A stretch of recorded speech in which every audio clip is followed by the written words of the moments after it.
უკრაინის ლიდერი ხვალიდან მიუნხენში ომის დასრულების შესახებ მთავარ მოლაპარაკებებს იწყებს.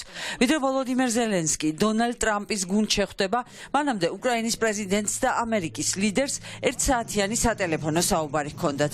საუბრის შინაარსი უცნობია, თუმცა ვოლოდიმერ ზელენსკი ტრამპთან კომუნიკაციის შემდეგ იმედს გამოთქვამს, რომ პარტნიორები რუსეთს აიძულებენ სამართლიანი მშვიდობა დამყარდეს.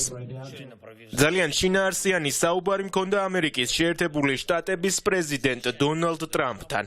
ძალიან კარგი დეტალური მოლაპარაკება იყო. მე მადლობელი ვარ პრეზიდენტის მისი გულწრფელი ინტერესის გამო იმასთან დაკავშირებით, თუ რა საერთო ინტერესები გვაქვს და როგორ შეგვიძლია თანამშრომლობა, რათა ხანგრძლივი მშვიდობა დავამყაროთ. ჩვენ ბევრი საკითხი მიმოვიხილეთ, სამხედრო, დიპლომატიური, ეკონომიკური და პრეზიდენტმა ტრამპმა ინფორმაცია მომაწოდა იმის შესახებ, თუ რა უთხრა მას პუტინმა. ჩვენ გვჯერა, რომ ამერიკის სიძლიერე ჩვენთან და ყველა ჩვენს პარტნიორთან ერთად საკმარისია საიმისოდ, რომ რუსეთი ვაიძულოთ და ამყაროს მშვიდობა. უკრაინის ლიდერთან კომუნიკაციას პუტინისა და ტრამპის საათნახევრიანი სატელეფონო საუბარი უძღოდა წინ. რუსეთის ტერორისტი ლიდერი და ამერიკის 47 პრეზიდენტი სავარაუდოდ საუდის არაბეთში ერთმანეთს შეხვდებიან. პუტინის პრეზდივანი პესკოვი აცხადებს, რომ უკვე დაიწყეს პრეზიდენტების თანაშემწეებმა შეხვედრისთვის მზადება. დღეს კი ბრიუსელში თავდაცვის მინისტერიალზე ნატოს მხრიდან უკრაინის დახმარების საკითხები განიხილება.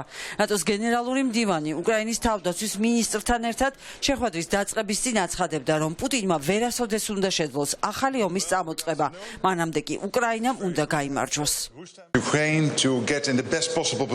ჩვენი მიზანია უკრაინა იყოს კარგ პოზიციაში, როდესაც მოლაპარაკებები დაიწყება და როდესაც ისინი დასრულდება, მიღწეულ იქნას ხანგრძლივი მშვიდობა, რათა პუტინმა ვეღარ შეძლოს უკრაინის ოკუპაცია. ამისთვის ჩვენ უნდა გავაგრძელოთ უკრაინის მხარდაჭერა და გასულ წელს მოკავშირეებმა შეძლეს უკრაინისთვის 50 მილიარდი ევროს ოდენობის დახმარების გაგზავნა. დიდი მადლობა მინდა გადაუხადო მარკს მისი მხარდაჭერისთვის. დღეს ჩვენ გავაგრძელებთ საუბარს. ჩვენ გვჭირდება უსაფრთხოების უზრუნველყოფა და ვხედავ, რომ ყველა მოკავშირე გვეხმარება. ნატო საკუთარ თავზე იღებს წვრთნებს და მინდა მადლობა გადაუხადო ყველას ამ დახმარებისთვის. იმედი მაქვს პროდუქტიული შეხვედრები გვექნება.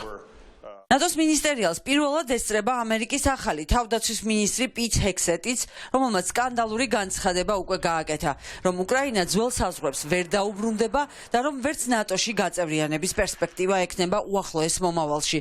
ჰექსეტი ევროპელებისგან ომის მოგვარების საკითხში თანაბარ ჩართულობას ითხოვს. As the war approaches its 3rd anniversary, our message is clear. ახლა, როდესაც ომის დაწყებიდან თითქმის 3 წელია გასული, ჩვენი გზავნილი ნათელია. სისხლის ღრა უნდა დასრულდეს. პრეზიდენტმა ტრამპმა მკაფიოდ გამოთქვა თავისი აზრი, რომ ბრძოლების შეჩერება და ხანგრძლივი მშვიდობის დამყარება მისი მთავარი პრიორიტეტია. მისი მიზანია დაასრულოს ეს ომი დიპლომატიით და მოლაპარაკებების მაგიდასთან დასვას რუსეთი და უკრაინა.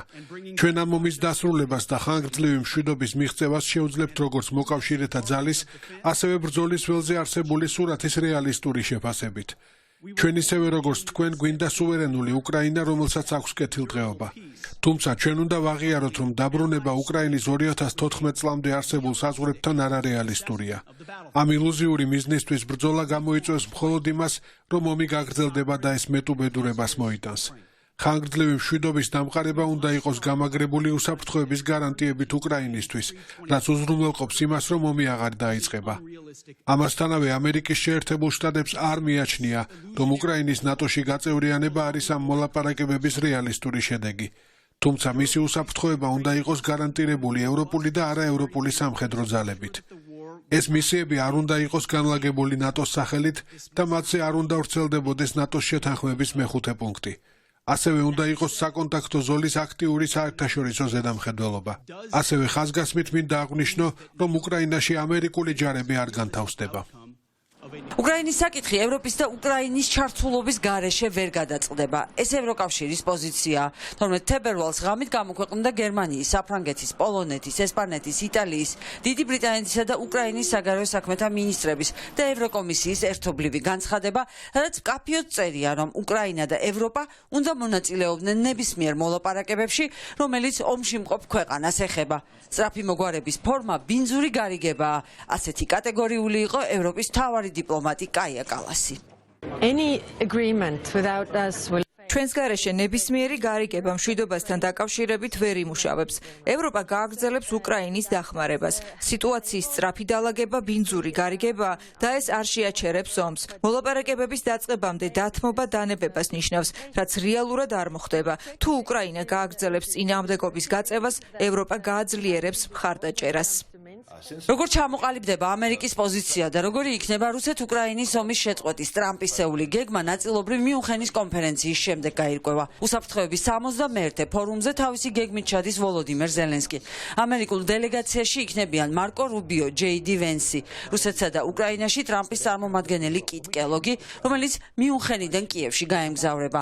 უკრაინის დედაქალაქში უკვე იმყოფებოდა ამერიკის ფინანსთა მინისტრი, რომელმაც უკვე შეაფასა უკრაინული იშვიათი მინერალების ღირებულება და ვოლოდიმერ ზელენსკისთან კონსტრუქციული მოლაპარაკებები ჰქონდა.